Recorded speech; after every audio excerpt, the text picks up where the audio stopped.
Stonester back. Got an Ace Tanker for you today in my STA-2. We are on the map Westfield, and I'm platooned with Combat Ineffective, my brother, and we're just going to try and show you a game where everything just goes my way. Don't know if you guys have had that happen, but I certainly have had that happen in my 47,000 games or whatever I played. Just some games everything goes right, and this is one of those games.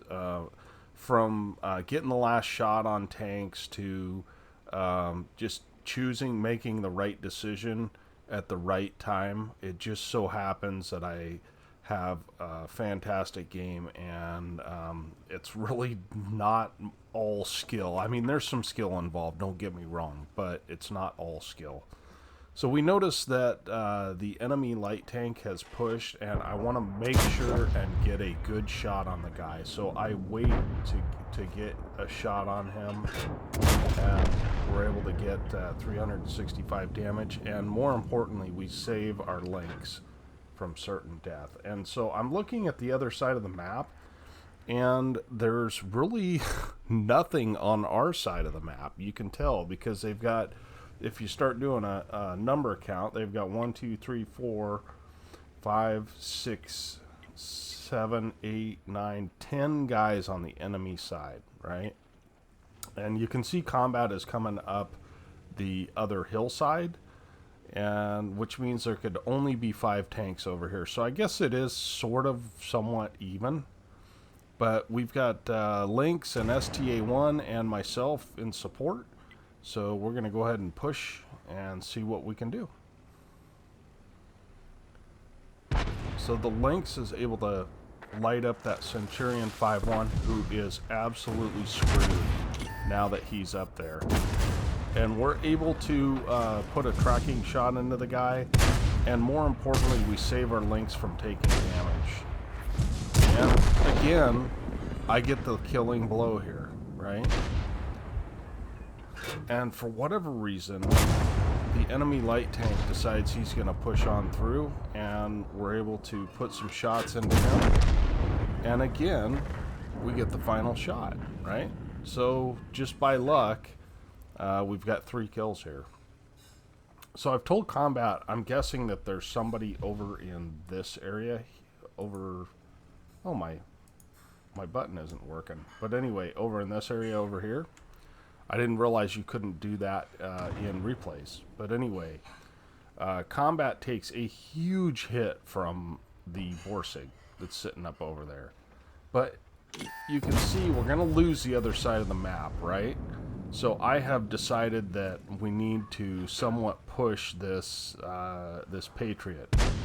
And so that's what I'm going to do. First, we'll put a blind shot in, and I'm hoping to get some shots for free here. And at this point I decide it is time to YOLO this guy, right? We've already lost the other side. And that Roomba hits me in the tracks, and my tracks eat it. What are the odds? And so we're just gonna push this guy, and the Roomba is now dead because he fired and he got lit. Right, so it's 7-6. I've got 2,000 damage and 4 kills. So it's, you know, it's a decent game. Although, let's keep in mind, if I took 750, I'd be down to a 1-shot for everything, right?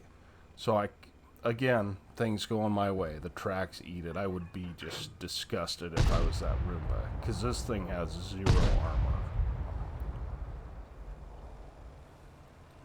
armor. So the Emil I ignore, and the reason I ignore the Emil is because he's in a position that he's really irrelevant. Unless we try and cap, he's completely irrelevant. I would much rather go to the other side and take advantage of this T-28 spotting at this point in time so that I can get some more damage. So we're able to put a shot into the T-28, take him out. And because all these guys are on the move and they're a fair distance away, it doesn't concern me that they're gonna spot me. So the Patriot, for whatever reason, decides he's gonna come back, and we're able to put another shot into him, and we just miss him, so that's quite unfortunate. Would like to have killed him. But again, it looks like the enemy has made the fatal mistake of attempting to head towards our cap. We are on gold rounds, or we were, right there.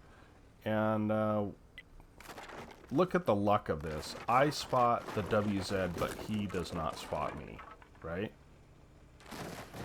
And I make a small mistake here. I shouldn't have waited, but he never spotted me until he got in proxy range. So we're able to put another shot in, and we're up to 7 kills, folks. That doesn't happen very often for me. And we've got 2,500 damage, which, you know, it's not a lot, but in this thing, it's a fair amount. So this guy, this IS-3, it's now 14-10, is focused on other people. And we shoot him and track him. And I decide at this point, I'm going to take the hits because I don't really care. I know that I can get at least one more shot into him. And he is down to a 1-shot. And that's our 8th kill right there. So 3,200 damage, 900 assist.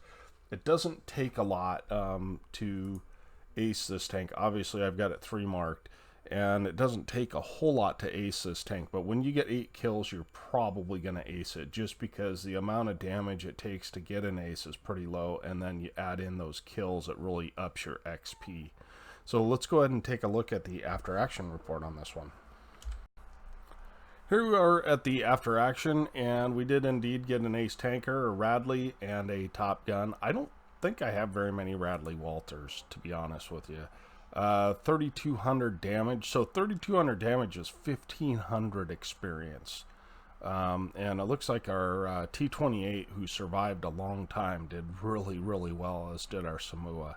So 22 shots, 17 hits, 17 pins, 3,200 damage, and we did 900 assist. So that's a solid 4,100 or more, and with a standard account I was able to pick up 35,000 credits, and that was on a ×5, so I ended up with 8,000 XP, give or take. So I appreciate you guys watching. I hope you guys have a great weekend, and we will catch you next time.